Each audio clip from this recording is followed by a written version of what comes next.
Dobrý den, jmenuji se Michala Veselá, jsem jedním ze statutárních zástupců organizace Společník bezpečí. Provozujeme také stránku Vaše práva ve škole a jejím prostřednictvím se na nás v minulém týdnu obrátila celá řada žáků a studentů s tím, že se jim stala taková zvláštní věc. Jejich učitel byl napaden poměrně nebezpečným živočichem, kterého oni nazývají zahlcovač. Ten zahlcovač má zhruba takovéhle projevy. Napadený učitel vykazuje následující znaky. Žák otevře svůj mail nebo nějakou jinou schránku a tam čte od svého učitele následující pokyny. Nastuduj stranu 368 až 974, napiš z toho výpisky na 15 stran, to všechno vyfotografuj, potom mi to celé pošli a já ti to oznámkuju. Jakmile mi to neodevzdáš do 4 hodin, dostaneš 4. I hned, jakmile se vrátíš do školy, což nikdo neví, kdy to bude, dostaneš test hned tu první vteřinu, kdy překročíš práh té školy. Zhruba takhle ty popisy se shodovaly. Ty popisy byly z celé republiky, tedy předpokládám, že se jedná o poměrně nebezpečný a masivní výskyt tady toho živočicha. Jehož žel nejtypičtějším mezihostitelem je, zdá se, učitel. Tito žáci a studenti nás požádali o takovou základní první pomoc, takže základní první pomoc je tady, jak na zahlcovače. První krok spočívá v tom, že počítejte s tím, že učitel si nemusí být vůbec vědom toho, že je vlastně mezihostitelem tohoto nebezpečného živočicha. Tedy budete potřebovat v té první fázi toho učitele oslovit, upozornit ho na to, že se vlastně mohlo stát něco takového. To, v jaké to může být konkrétní formě, tedy ty věty, máte v popisku videa, ale tady se na to podíváme jenom v takové základní rovině. Potřebujete tomu učiteli vlastně sdělit, že to dělá, on to neví, tedy nedělejte mi to.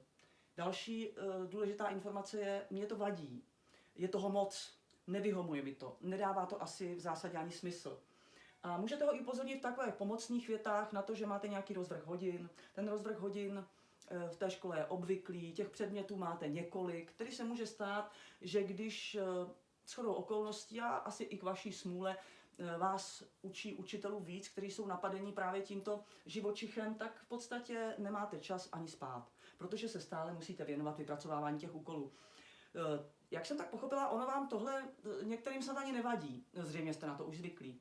Ale to, co vás strachuje, je, že ten učitel napadený právě tady tím živočichem vám k tomu ještě říká, že vás bude hodnotit. Tedy, že to všechno máte napsat, všechno to máte popsat, všechno to máte udělat a když to neuděláte a neodevzdáte to právě v těch 3 minutách, tak dostanete 5.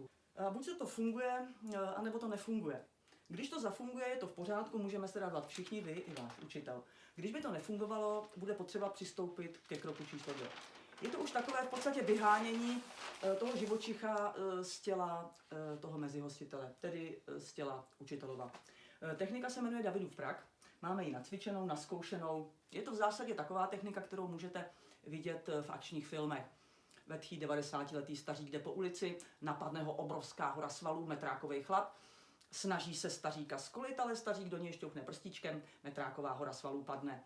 Je to technika, kterou nakonec používal i David proti Goliášovi. Tedy využijete energii soupeře a tu energii obrátíte proti tomu soupeři, aniž byste se sami u toho nějak extra vysílili. Je potřeba u toho dodržovat ovšem nějaká pravidla, pro vás postačí taková standardní pravidla té techniky, že to prostě uděláte chytře. Chytré použití techniky vypadá takto. Vezmete si nějaké to zadání a to pečlivě vypracujete. Stačí jedno z těch zadání. Pečlivé vypracování znamená, potřebujete ho vypracovat v co nejširším a největším rozsahu. Prostě toho vytvořte hodně. A až to vytvoříte, pošlete to tomu učiteli požadovaným způsobem a vyžadujte důkladnou zpětnou vazbu.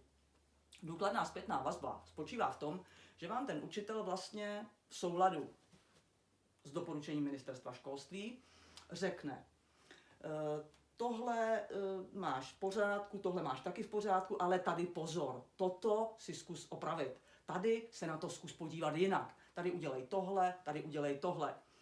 To je jedna část té zpětné vazby. Další část zpětné vazby je přímo ta práce s tou chybou. Takže jak s tou chybou máte pracovat, co máte udělat v tuhle chvíli, tady v tu chvíli a tady v tu chvíli. Teď před sebou vidíte ukázku, jak taková zpětná vazba vypadá. Tedy učitel, který dává svému žákovi zpětnou vazbu v rozsahu, který popisuji, Když se podíváte na ten obrázek, to je jedno, co na něm je konkrétního za úkol, ale to, co je modré, je tvoje práce. A to, co je zelené, je ta zpětná vazba toho učitele. Na první pohled, a nemusíš zadání vůbec rozumět, vidíš to klíčové. A to je, že modré barvy je zhruba stejně tolik jako zelené barvy. A to je právě ta technika Davidův prak. Když si představíte, dáme si jednoduchou matematickou úlohu, která vypadá takhle. Už nemáme. Učitel učí 4 třídy. Každá ta třída má 30 žáků. Každý z těch žáků, tedy z vás, odevzdá tomuto učiteli 10 stran formátu A4. A můžete si snadno vypočítat, kolik ten učitel má před sebou na jednou stran, které má udělat tou zpětnou vazbou, kterou jste viděli před chvílí před sebou. A jediné, čím si můžete být jistí, že tím stráví zhruba tolik času, co vy. Tedy se musí stát jediné, zpomalí. A to je ten způsob, kterým se vám může podařit vypudit toho nebezpečného živočicha z těla vašeho učitele a potom se z něj stane zase v zásadě takový běžný učitel, takového standardního typu. Když by to nepomohlo, a stát se to může, budete muset přistoupit k operaci, ale o tom až příště. Najednou byl napaden nějakým zvláštním živočichem. Dobrý, tak to půjde.